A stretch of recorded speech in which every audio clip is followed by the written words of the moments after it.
हे बघ, तुला तुला पद्मजासारखी मुलगी हवी आहे ना?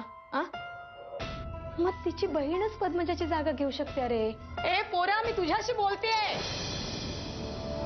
मी तयार आहे. श्री, अरे तुझ्या आयुष्याचा प्रश्न आहे. हे घर आणि पेढी सोडून द्यायला तयार आहे मी.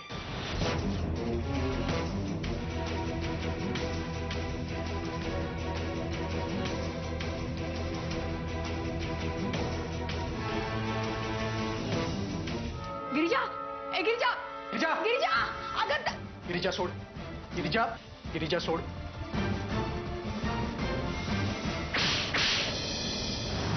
पुन्हा पद्मजाची तुलना स्वतःशी करायची नाही.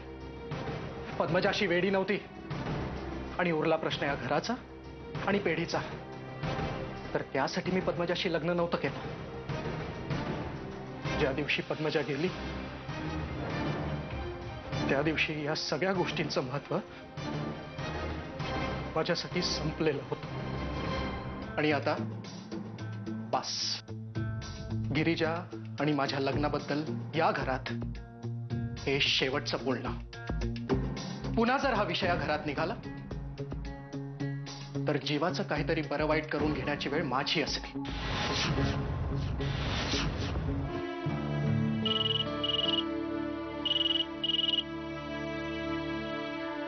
हॅलो.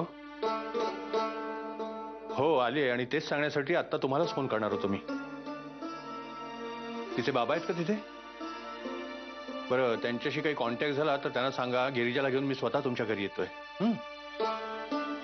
मला विचारण्याचा तसा काही हक्क नाहीये, पण आपले एवढ्या वर्षाचे संबंध, तसा काही प्रॉब्लेम असेल तर आपण काहीतरी करू. आता आणखी काही वाईट प्रसंग आमच्यावर येऊ नये म्हणून आम्ही हे घर सोडून चाललो. शिल्लक राहिलेल्या भाड्याचे पैसे वजा करून हे उरलेले पैसे घे. मोजून घ्या. हो, व्यवहार संपला म्हणून विश्वास संपला नाही ना. मोजून कशाला घ्यायचे? ठीक आहे.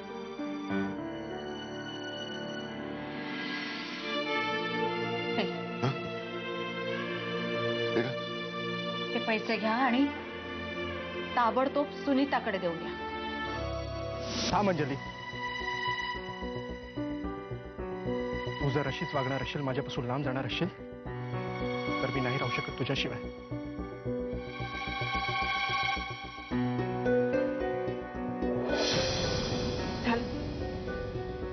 अंजली, माझ्या जीवाचं काहीतरी बरं वाईट करी ना.